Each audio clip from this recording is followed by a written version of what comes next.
दोपहर खाना तो खाया होगा सभी ने, तो थोड़ा जोर से लगाओ जयकारा। बोलिए योगेश्वरी गीता माता की, योगीराज श्री कृष्ण चंद्र जी महाराज की, मर्यादा पुरुषोत्तम श्री रामचंद्र जी महाराज की। आप सभी का खूब खूब स्वागत। और इस गीता और मानस रूपी सत्संग को सुनने के लिए आए हुए सभी भक्तजनों को, पुण्य आत्माओं को खूब खूब साधुवाद।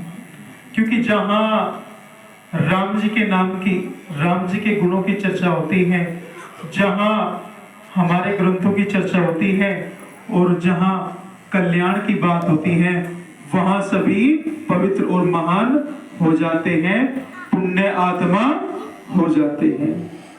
बोलिए योगेश्वरी गीता माता की। और इससे साधुवाद के पात्र हमारे परीक्षित जी, जिन्होंने दूसरी बार ये दिव्य आयोजन अपने घर पे कराया। बहुत बहुत साधुवाद के पात्र हैं परीक्षित जी, जिन्होंने पितृपक्ष में इस दिव्य सत्संग का आयोजन अपने घर पे कराया। वो कुल भी धन्य है जिस कुल में ऐसे भक्त जन्म लेते हैं, और वो जननी भी धन्य है जो ऐसे भक्तों को जन्म देती है।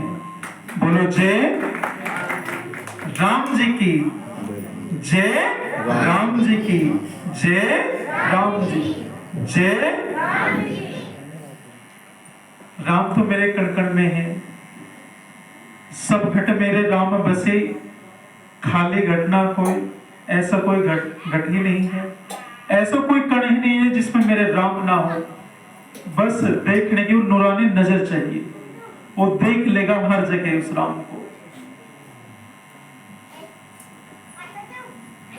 आज श्रीमद् भागवत गीता हमारे 4 वेद, 108 उपनिषद, 6 वेदांत, 2 महाकाव्य, 18 पुराण और उनमें शास्त्र के रूप में हमारी श्रीमद् भागवत गीता, जो योगीराज श्री कृष्ण जी की वाणी है। गुरु और शिष्य संवाद है गीता, गुरु और शिष्य संवाद है। क्योंकि अर्जुन भी स्वीकार करते हैं कि शिष्यस्ते हम साधिमा त्वाम प्रपन्ना, कहते कि मैं आपका शिष्य हूं और जो मेरे लिए कल्याण का हो, जो मेरे लिए हित का हो, वह उपदेश मुझे दीजिए। महर्षि वेदव्यास जी 2 ही कृष्ण हैं जो बड़े प्रसिद्ध हैं, 2 ही कृष्ण हैं।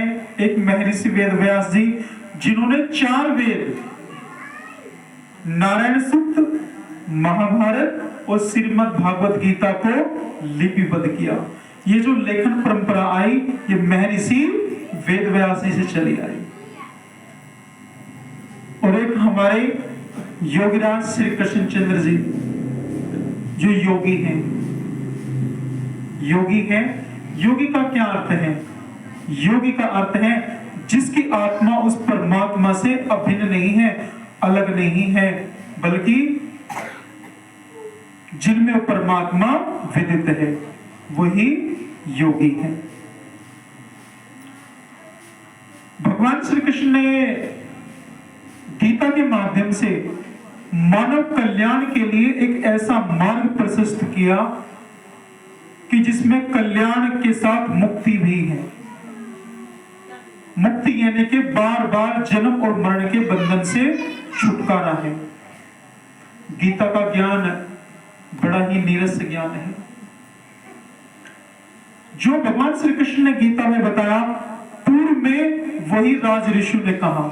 ऐसा नहीं है कि भगवान श्री कृष्ण ने गीता में कुछ अलग कहा, नहीं, भगवान श्री कृष्ण ने उसी सत्य को कहा जिसे भगवान कृष्ण से पहले भी उस सत्य को राज ऋषियों ने जान लिया था। उसी सत्य की पुनरावृत्ति की भगवान श्री कृष्ण ने। आगे भी फिर वही पुनरावृत्ति की। कबीर, नानक, रैदास, मीरा, महात्मा तिलक, स्वामी चैतन्य महाप्रभु, विश्व में कोई भी मनुष्य हुए, वे चाहे यहां जन्मे चाहे यूरोप में जन्मे, सबने एक ही सत्य को बताया। क्या? कि आत्मा ही सत्य है। गीता समझ से परे है। क्यों? गीता में जितने भी शास्त्र है, मानस है, गीता है, सही पूछो तो हम उनसे वही चीज ले पाते हैं जो हमारे जीवन में, इस लौकिक जीवन में काम आने वाली है। जो अध्यात्म है, जहां मुक्ति है, जहां कल्याण है, वहां हम जा नहीं पाते। कृष्ण कहते क्या है? यदि कृष्ण को जानना है तो कृष्ण के स्तर पर पहले पहुंचना पड़ेगा। जब बालक का जन्म होता है, क्यों हम कृष्ण को नहीं जान पाते? एक भी प्रश्न हमारे मनुष्य जीवन में ऐसा नहीं है कि जिसका समाधान श्रीमद् भागवत गीता में ना हो। धर्म क्या है, कर्म क्या है, अकर्म क्या है, योग मार्ग क्या है, निष्काम कर्म मार्ग क्या है, संन्यास मार्ग क्या है, ज्ञान मार्ग क्या है, सबका समाधान ही गीता में है। हम क्यों कृष्ण को नहीं समझ पाए? क्यों अपने शास्त्रों को नहीं समझ पाए? जो बालक जन्म लेता है,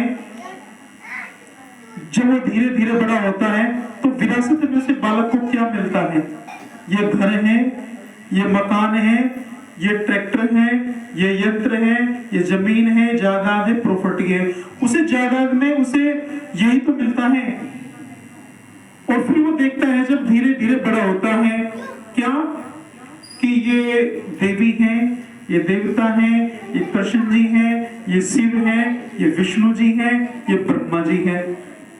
यदि किसी के कुल में देवी पूजा होती है तो पूरा जीवन देवी देवी ही रटता रहेगा।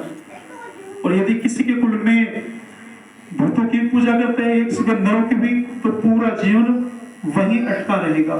वहां से उठकर ऊपर देख ही नहीं सकता। स्थान छोड़ देंगे, यहां से कोसों मील चले जाए, विदेश चले जाए, लेकिन जो रूढ़िवादिता उसने वहां देखी, वही उसके मन और मस्तिष्क में घर बनाए हुए है। इसलिए गीता और मानस की जो वे सूक्तियां हैं जिनमें कल्याण है, वे हमारी समझ से परे होती है। अब शिव महापुराण को ले लीजिए। शिव महापुराण में लिखा कि शिव ही सत्य है, शिव ही प्रकाश रूप है। तो हम क्या लेंगे? शिव महापुराण की इस बात पे ध्यान न जाएगा। बात किस बात पे ध्यान जाएगा? कि शंकर जी को काले तिल चढ़ाने से पाप नष्ट हो जाते हैं। तो कौन सी बात हम पकड़ेंगे? मैं आपसे सत्य कहता हूं, कौन सी बात? काले तिल वाली बात पकड़ेंगे। लेकिन शिव ही प्रकाश है, शिव ही चैतन्य है, इसको हम छोड़ देंगे। बोलो जय। गीता सुगीता कर्तव्या की मन्ने, शास्त्र विस्तरे या स्वं पदम विनावश्य, मुखा पद्मद्वीनि सरता। तो महर्षि वेदव्यास जी गीता जी के विषय में क्या कहते हैं? कि गीता भली प्रकार मनन करके हृदय में धारण करने योग्य है, क्योंकि यह भगवान पद्म नाम श्री विष्णु जी के मुख से निकली निसर्ग वाणी है। फिर अन्य शास्त्रों के संग्रह से क्या लाभ? एकमात्र गीता ही कहा है शास्त्र के रूप में। जब शास्त्रों की रचना की, 4 वेदों की, नारायण सूक्त की, तो